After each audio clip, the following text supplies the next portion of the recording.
Baik, Assalamualaikum warahmatullahi wabarakatuh. Hari ini kita akan membahas materi tentang if atau percabangan pada bahasa C++. Jadi if sendiri adalah dibutuhkan ketika kita butuh suatu percabangan atau persimpangan ya. Nah, kemudian nanti jika sebuah kondisi terpenuhi, maka akan menjalankan kode program tersebut. Dan ketika kondisinya tidak terpenuhi, maka akan menjalankan kode program yang lainnya. Nah, kemudian if sendiri itu terdapat di beberapa bahasa programan.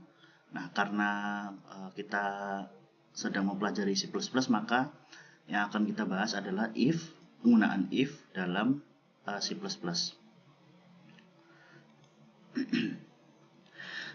Jadi if sendiri adalah percabangan atau kondisi pemrograman yang dipakai untuk pengambilan keputusan.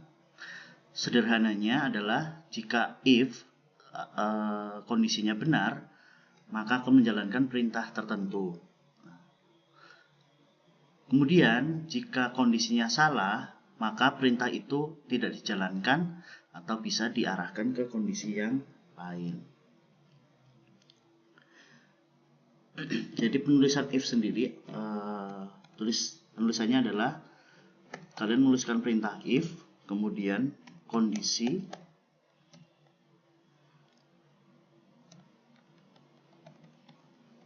kemudian diawali oleh kurung kurawal buka dan kurung kurawal tutup. Dan kemudian di dalamnya adalah kode program yang akan dijalankan.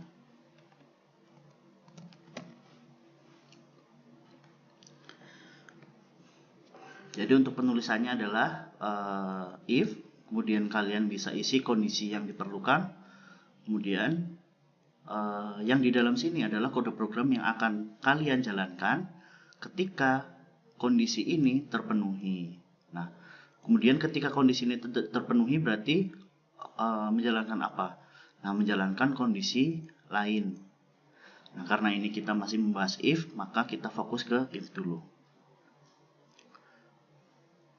Nah, kalau udah, sekarang saya kembali ke online GDB. Untuk contoh penggunaan if, di sini saya membuat dua variabel. Yang pertama adalah variabel A dengan nilai 10 dan variabel B dengan nilai 5.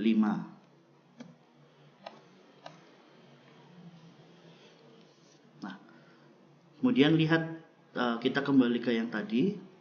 Penulisan if adalah perintah if, kemudian kondisi, kemudian diawali oleh kurung kurawal buka dan kurung kurawal tutup.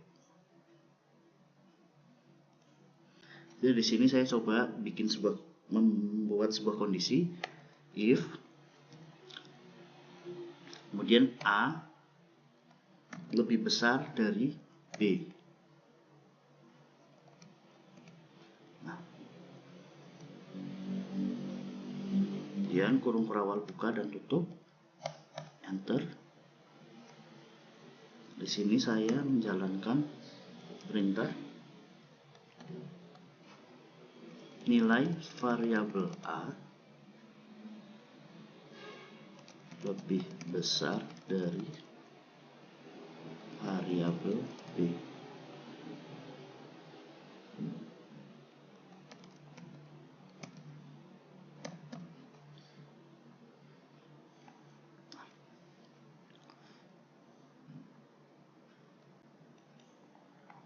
Jadi untuk penulisannya perintah if, kemudian diisi kondisinya apa? Di sini kondisinya ada A lebih besar daripada B. Dan kalian bisa mencetak atau menjalankan kode program yang ada di dalam if tersebut. Di sini saya menulis nilai variabel A lebih besar dari variabel B. Nah, kalau sudah, kita coba running.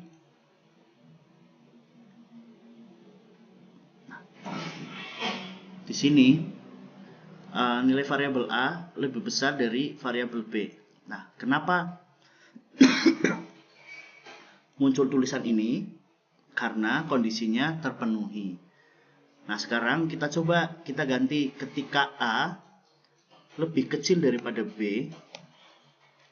Kalau kita melihat variabel di sini nilai dari A kan lebih besar daripada B. Cuman di kondisi if-nya kita coba ubah apakah variabel A kurang dari variabel B, kemudian nilai variabel A lebih besar dari variabel B. Dan kita coba di running. Nah, hasilnya kosong. Kenapa kosong? Karena tidak memenuhi kondisi yang kita tulis atau kita isi di dalam if. Jadi untuk menampilkan ini kita harus memenuhi kondisi yang ada di sini terlebih dahulu. Kenapa tidak muncul? Karena nilai A itu lebih besar daripada nilai B. Sedangkan kondisi yang kita masukkan di sini A lebih kecil daripada B. Seperti itu. Jadi perlu diperhatikan,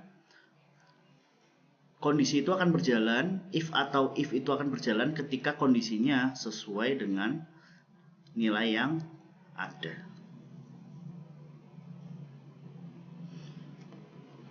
Seperti itu.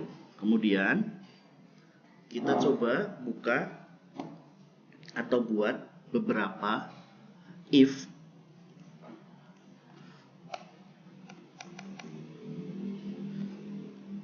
Jadi saya awali dari A lebih besar daripada B. Kemudian A lebih kecil daripada B.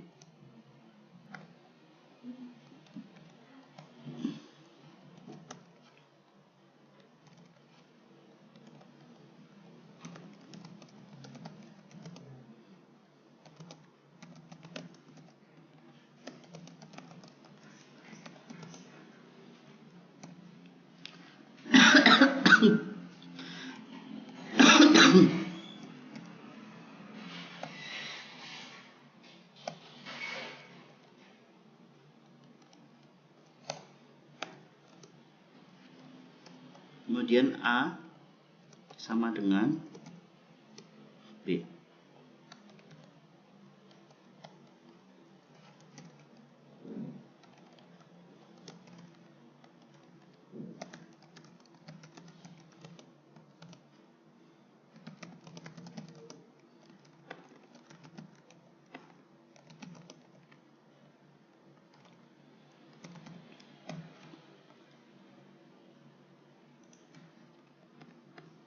Nah, sekarang kita membuat beberapa kondisi atau if. Yang pertama A lebih besar daripada B, A lebih kecil daripada B, dan yang terakhir A sama dengan variabel B. Nah, kalau kita melihat nilai yang di sini, ini kan A nilainya 10, B nilainya 5, maka A lebih besar daripada B. Harusnya kondisi yang muncul adalah ini. Nah, kita coba running. Nah, sudah sesuai. Kondisi yang muncul adalah nilai variabel A lebih besar daripada variabel B. Nah, sekarang kita coba ubah variabel A, kita ganti 1. Nah, harusnya sesuai nilai yang ada, A memiliki nilai 1, B memiliki nilai 5, maka kita akan masuk ke kondisi yang kedua. Atau nilai variabel A lebih kecil dari variabel B. Kita coba run. Nah, yang keluar sesuai. Nilai variabel A lebih kecil dari variabel B. Maka kondisinya sesuai. Nah, kondisi yang terakhir adalah nilai variabel A sama dengan nilai variabel B. Maka kita ganti nilai dari A menjadi 5.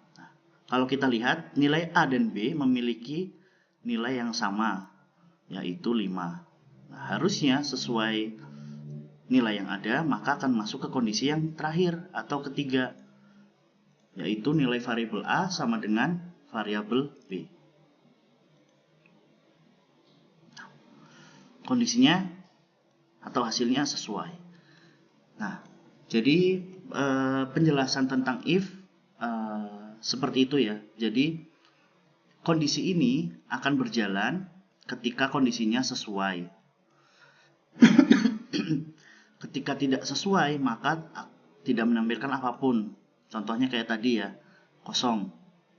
Nah, karena ini kita punya 3 percabangan atau 3 if, maka ketika A-nya lebih kecil, maka akan menampilkan ini. Yang kedua, ketika A-nya lebih besar, menampilkan kondisi yang pertama.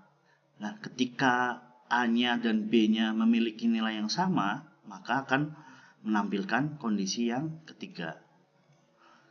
Jadi seperti itu. Silahkan dicoba, kemudian bisa dilanjutkan mengerjakan tugas if yang sudah saya letakkan di Classroom. Terima kasih, saya akhiri. Wassalamualaikum warahmatullahi wabarakatuh.